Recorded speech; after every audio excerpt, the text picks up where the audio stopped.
નમસ્કાર મિત્રો, 90% લોકો પક્ષીઓ વિશે આ વાતો નહીં જાણતા હોય. જાણવા માટે વિડીયો ધ્યાનથી જોવું. હનીબર્ડ.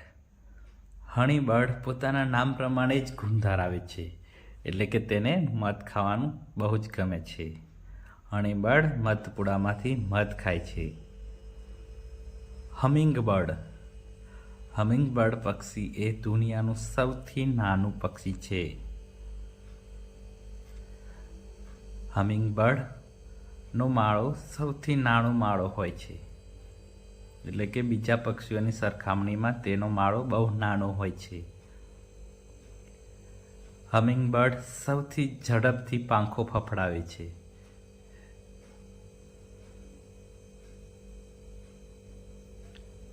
દરજીડો.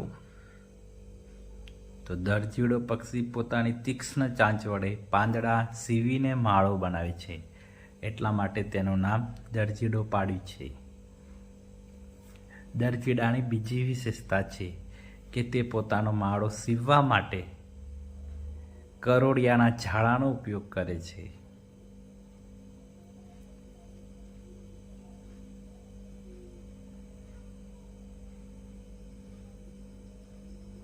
શાહમૃગ. શાહમૃગ એ સૌથી મોટા કદનું પક્ષી છે.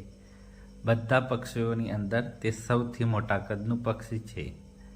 શાહમૃગ એ પક્ષીઓમાં સૌથી ઝડપથી દોડે છે, એટલે બીજા પક્ષીઓની સરખામણીમાં તે સૌથી ઝડપથી દોડે છે. શાહમૃગના ઈંડા પણ સૌથી મોટા હોય છે, એટલે કે બીજા પક્ષીઓની સરખામણીમાં તેના ઈંડા બહુ મોટા હોય છે. અને જો કોઈ હુમલો થાય તો શાહમૃગ રેતીમાં સંતાઈ જાય છે. શાહમૃગને સૌથી મોટી આંખો હોય છે, એટલે કે બીજા પક્ષીઓની સરખામણીમાં તેની આંખો સૌથી મોટી હોય છે. હરિયલ. તો હરિયલ નામનું આ પક્ષીની એ વિશેષતા છે કે તે જમીન પર ક્યારેય પણ પગ નથી મૂકતું, એવી માન્યતા છે. ચકલી. ચકલી દિવસમાં 220થી 260 વાર પોતાના માળામાં ખોરાક લાવે છે.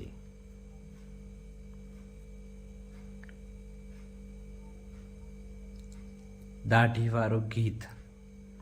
તો ભારતનું સૌથી મોટી પાંખોવાળું પક્ષી દાઢીવાળું ગીધ છે. એટલે ભારતમાં જેટલા પણ પક્ષીઓ છે તેમાં સૌથી મોટી પાંખો ગીધની છે.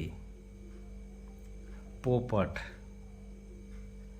તો કદના પ્રમાણમાં પોપટનું મગજ વજનદાર હોય છે, અને આફ્રિકાની અંદર જોવા મળતા ગ્રે પોપટ એ સૌથી સારી રીતે વાતો કરી શકે છે.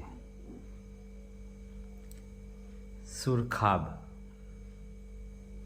તો સુરખાબ પક્ષી ગુજરાત રાજ્યનું રાજ્ય પક્ષી છે.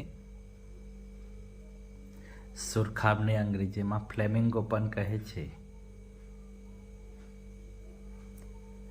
સુરખાબની બીજી એક વિશેષતા છે કે તે પોતાની ચાંચને ઉલટી રાખીને ખોરાક લે છે.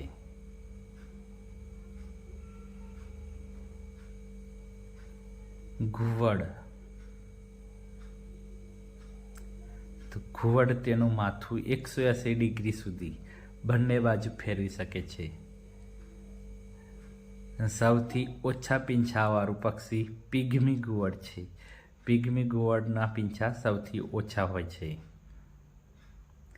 જો આ વિડીયો તમને ગમ્યો હોય તો લાઈક, શેર અને ફોલો કરવાનું ભૂલતા નહીં.